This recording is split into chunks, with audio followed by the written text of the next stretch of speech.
Have you ever just stopped and thought about logic itself? I don't mean whether something is logical, but where the rules of logic even came from. It is one of the oldest, deepest questions out there. And today, we're going to unpack a really elegant answer. So let's just get right to it. Here's the central mystery. Has the basic operating system of our universe, the very framework of reason, always been here? Or did it somehow, have a beginning? Before we dive any deeper, let's just ground this in right here, right now. The very fact that you can process what I'm saying, that these words make sense to you, well, that's proof positive that a logical structure is up and running. So we know logic exists. It's the software reality is running on. But the big question is still there. Where did that software come from?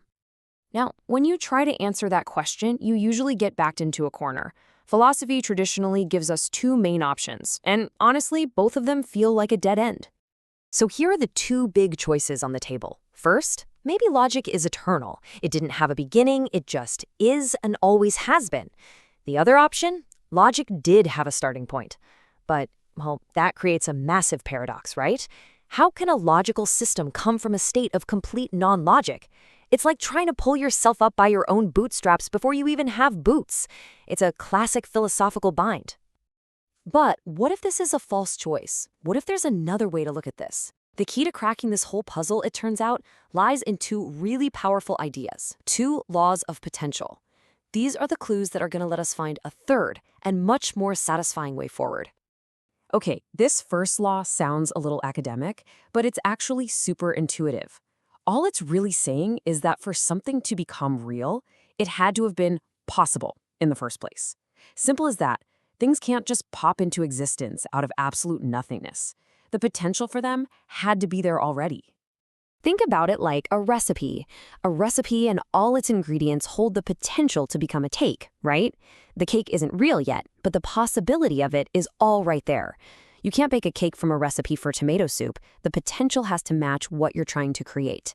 And this simple rule applies to everything, from cakes all the way up to the cosmos.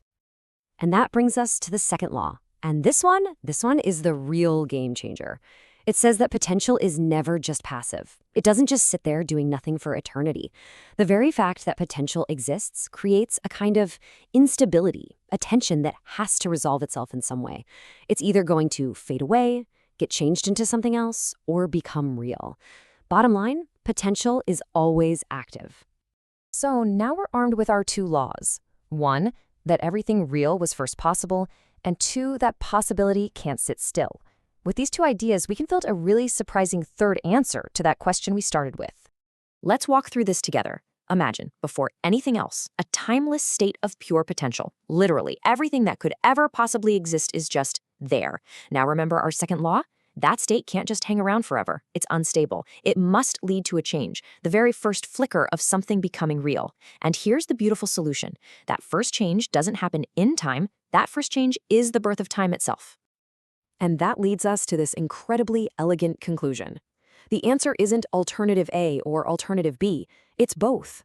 Logic has, in a way, always existed as a timeless potential. And it also absolutely had a beginning, that very first moment when potential tipped over into reality, creating our universe and time along with it. Now, this isn't just some clever little word game. This idea of a timeless source of potential actually solves some of the biggest headaches in philosophy. It gives us a much stronger foundation for reality. For one, it gets us out of that infinite regress problem, the what came before that and what came before that nightmare.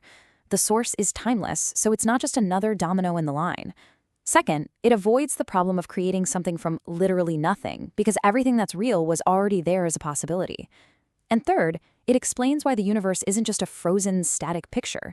The very nature of potential means that change was basically inevitable. So why should you care about any of this? Because this idea of reality just being potential unfolding isn't some brand new concept that came out of nowhere. You can actually see echoes of it all through history, in philosophy, and even in modern science. I mean, it has a lot in common with ancient Neoplatonic ideas about a single, timeless source. It fits perfectly with what's called process philosophy, which sees reality as a constant process of becoming. It even lines up with modern cosmology, like the Big Bang, where scientists agree that time itself had a beginning. And in really cutting-edge fields like information theory, there's a growing sense that information, or potential, is actually more fundamental than physical stuff. So, we'll leave you with this final thought to chew on. This model paints a picture of the universe as the unstoppable unfolding of a timeless potential. And if that's true, it kind of brings the question right back to us, doesn't it? If all of reality is just potential becoming real, what potential are we right now in the process of realizing?